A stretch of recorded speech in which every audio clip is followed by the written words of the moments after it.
York primary takeaways. Trump and Clinton wins highlight opponents' limits in New York on Tuesday. Hillary Clinton and Donald J. Trump proved they are frontrunners for good reason. The state was always going to be friendly turf for them. Mrs. Clinton won 2 Senate races in New York, and Mr. Trump's political sensibilities are acutely attuned to the state's small and dwindling Republican minority. But the scale of their victories reflects more than a home field advantage, and it exposes some important limitations in their opponents' campaigns. Some of the key takeaways: Clinton's coalition is broad and durable. Mrs. Clinton defeated Senator Bernie Sanders of Vermont by crushing him in New York City and its suburbs, easily winning Black and Hispanic voters and holding down his margins in friendlier upstate areas. Her political coalition simply looks more like the national Democratic base than his does. In a big state like New York that is more closely reflective of national demographics, that is a decisive advantage. Even in upstate cities where Mr. Sanders might have been a more natural fit, like Syracuse and Buffalo, Mrs. Clinton won or fought him to an effective tie. It may be that Mrs. Clinton's position here was unassailable all along. In 2008, she handily defeated Barack Obama in New York's Democratic primary, taking 57% of the vote. On Tuesday, she was on track to beat Mr. Sanders with almost the same level of support. The Sanders message has limitations. Mr. Sanders managed to hold on to the slice of voters who agree most strongly with his message of economic populism. Exit polls show that he won by double digits among voters who said Wall Street mainly hurts the economy and among those who want the next president to be more liberal than Mr. Obama, and that he won by a narrower margin with those who said foreign trade destroys jobs. But in as urban and diverse a state as New York, that assemblage of voters goes only so far. Mr.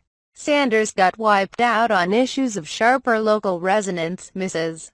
Clinton made her more liberal record on gun control a major campaign theme and beat him on the issue by 22 percentage points. Trump showed no weakness. He needed a big win to reverse nearly a month of setbacks in the delegate race and the quiet stories about disorder in his campaign. And New York delivered. Mr. Trump captured the state by his largest victory margin of the campaign and left Senator Ted Cruz of Texas, his closest rival in the delegate race, in a distant third place. If Mr. Trump's opponents hoped for even scattered signs of voters recoiling from his candidacy, there were none to be seen. He won voters of every age, race and income level. And he prevailed with 2 groups, college-educated voters and women, who have often rejected him. That adds up to a considerable show of strength for a candidate who still faces a narrow path to clinching the Republican nomination, even after a sweep or near sweep of his home state's 95 delegates. Cruz has an East Coast problem. Mr. Cruz appeared to enter the Republican primary in New York with the wind at his back, having beaten Mr. Trump convincingly in Wisconsin and in a string of smaller contests. But he got demolished in New York, coming in 3rd overall and failing to win a single county. He even placed behind Gov. John R. Kasich of Ohio upstate, where Mr. Cruz had once hoped to generate interest among rural conservatives and peel away a few delegates. Mr. Cruz plainly paid a price for his derisive comments in the past about New York values, and those remarks may have made the state a fool's errand for him from the start. But Mr. Cruz may have a deeper cultural problem. In the northeastern and mid-Atlantic states that have voted so far, he has performed well only in Maine, where he won a surprise caucus victory.